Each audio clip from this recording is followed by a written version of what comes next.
I know you have heard series of messages on sowing seed for financial breakthrough, but in this video, I am going to explore the right scriptural passages to help you understand why the Apostle Paul spoke about seed sowing and the right way you can sow seed for financial breakthrough. So if you stick and watch this video to the end, you will understand everything about seed sowing for financial breakthrough. And without wasting of time, let us quickly go to 2 Corinthians chapter 9 and read verse 6 to discover the origin of seed sowing in the Bible.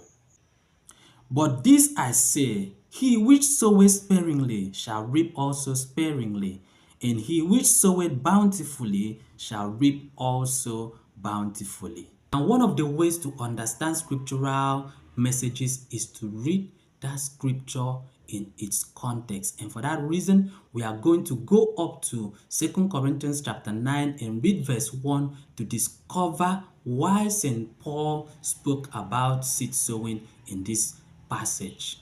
For as touching the ministering to the saints, it is superfluous for me to write to you. Now, when you go to the Good News translation, you will discover that the ministering of the saints here was referring to the church that was beginning in Judea. And for that reason, let us go back to Acts of the Apostle chapter 11 and read from verse 27 to 30 to see what happened so that a relief like this would be sent to the Christians who were in Judea. And this is how we will understand the origin of seed sowing and why Paul made reference to it in this particular passage. And in these days came prophets from Jerusalem unto Antioch, and there stood up one of them named Agabus, and signified by the Spirit that there should be great dearth throughout all the world, which came to pass in the days of Claudius Caesar. Then the disciples, every man according to his ability, determined to send relief unto the brethren which dwelt in Judea, which also they did, and sent it to the elders by the hands of Barnabas and Saul. Now that is the origin of seed sowing and the reason why the Apostle Paul spoke about seed sowing in the scripture that we have used for this our message.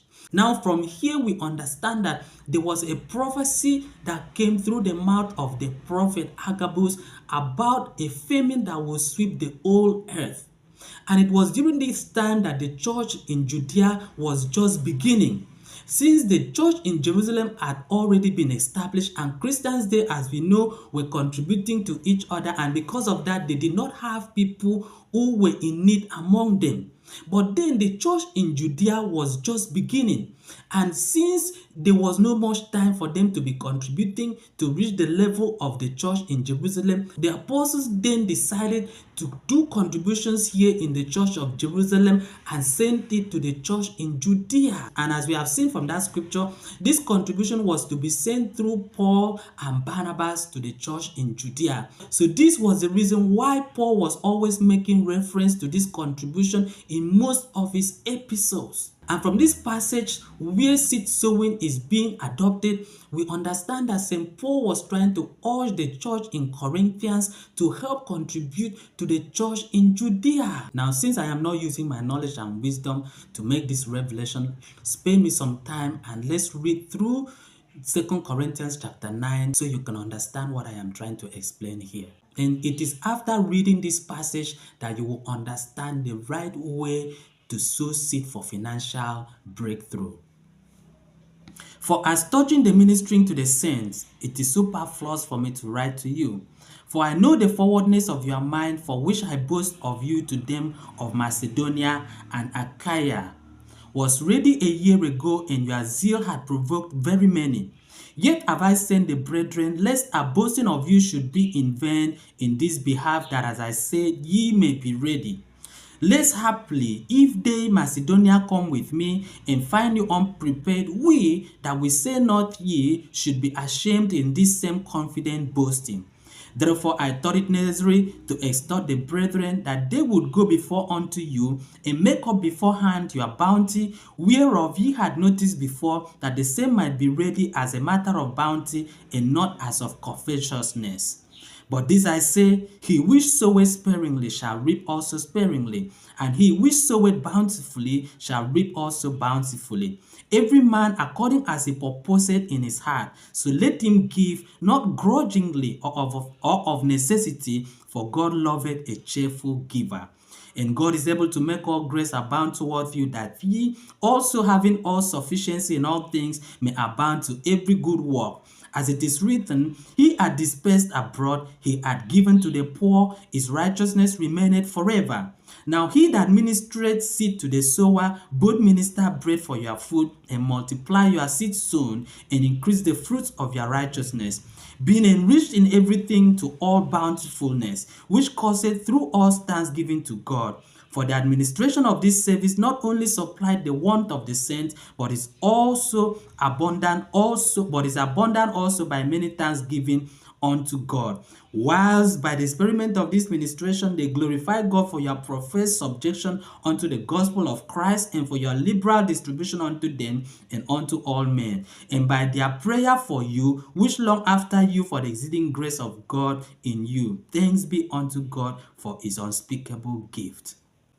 Now, as we have understood, the right way to sow seed is sowing to the Christians who are in need anywhere.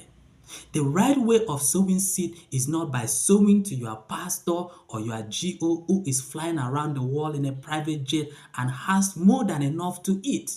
When a pastor or a prophet uses this message of seed sowing in a covetous way, he will be extorting from you, collecting from you to enrich his own self, and in so doing, there is no way you are going to get a reward for that you are seed sowing.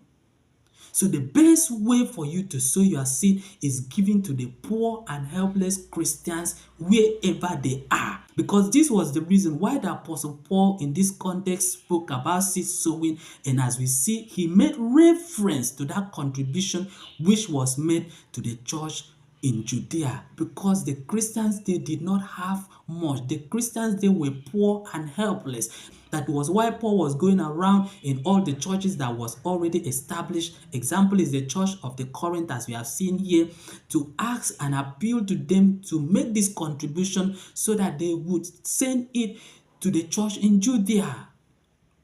Now, as we have come to the end of this message, I want you to understand that the only way you can sow seed for financial breakthrough is to help the needy, the helpless, and the poor Christians any way you might find them. And as usual, please do not keep this message to yourself.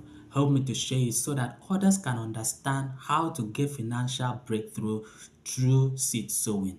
Remain blessed.